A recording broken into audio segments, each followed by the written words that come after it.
ഈ മെഡിക്കൽ കോളേജിനകത്ത് നടക്കുന്ന തീവെട്ടിക്കൊള്ളയെന്ന് തന്നെ നമുക്ക് പറയാൻ സാധിക്കും. കാരണം ഈ മെഡിക്കൽ കോളേജ് ആശ്രയിക്കുന്നത് വെച്ചാൽ ഏറ്റവും കൂടുതൽ സാധാരണപ്പെട്ട ജനങ്ങളാണ് മെഡിക്കൽ കോളേജ് ഹോസ്പിറ്റൽ ആശ്രയിക്കുന്നത്.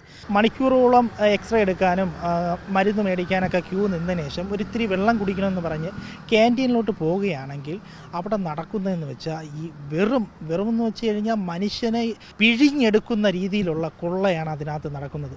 ഒരു ചായയും ഒരു കേക്കും കഴിച്ച് ഇറങ്ങുമ്പോഴത്തേക്ക് ഏകദേശം 30-ന് പുറത്തോട്ട് രൂപയാവുകയാണ്.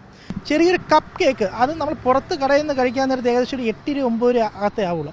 ആ ചെറിയ കപ്പ് കേക്കിന് മേടിച്ചതെന്ന് വെച്ചാൽ 18 രൂപയാണ്. ഈ സർക്കാർ ഹോസ്പിറ്റലിൽ ഈ ക്യാൻറ്റീന് ടെൻഡർ എടുക്കുന്ന ആൾക്കാർ വളരെയധികം രീതിയിൽ ചൂഷണം ചെയ്യുന്നൊരവസ്ഥയാണ്. ഇതിനെതിരെ ആരും പ്രതികരിക്കുന്നില്ല.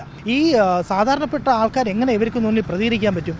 അവിടെ വന്ന് പ്രതികരിക്കുമ്പോഴത്തേക്ക് സെക്യൂരിറ്റിയെ വിളിച്ച് അവർക്കെതിരെ കേസുകൾ കൊടുക്കുകയാണ്. അപ്പോൾ ഇത് പൊതുസമൂഹം അറിയണം. പൊതുസമൂഹം അറിഞ്ഞെങ്കിൽ മാത്രമേ ഇതിനൊരു പരിഹാരം കാണാൻ പറ്റുള്ളൂ. നമുക്ക് മെഡിക്കൽ കോളേജിനകത്ത് കാഷ്വാലിറ്റി ഉണ്ട്, ഓർത്തോ വിഭാഗം, അതിൻ്റെ അടുത്ത് നിൽക്കുന്ന ഒരു ചെറിയൊരു ക്യാൻറ്റീനാണിത്. ഇതാണ് ക്യാൻറ്റീനിൽ എനിക്ക് തന്നൊരു ബില്ല്. ഈ ഓട്ടോമാറ്റിക്കായിട്ട് നമ്മൾ ഇപ്പം GST ഒക്കെ ഉണ്ട്, എവിടെ ചെന്നാലും GST ഉണ്ട്. പക്ഷേ ഇതിലൊരു GST എന്ന് പോലുമില്ല. ഒരു വെള്ള പേപ്പറിൽ ഈ തീക്കൊള്ള നടത്തുന്ന ഈ കപ്പ് കേക്കിൻ്റെയും ടീയുടെ എമൗണ്ട് മാത്രമേ അതിൽ കൊടുത്തിട്ടുണ്ട്. ഇതിലെന്തുകൊണ്ടാണ് GST അവർ ഉൾപ്പെടുത്താത്തത്?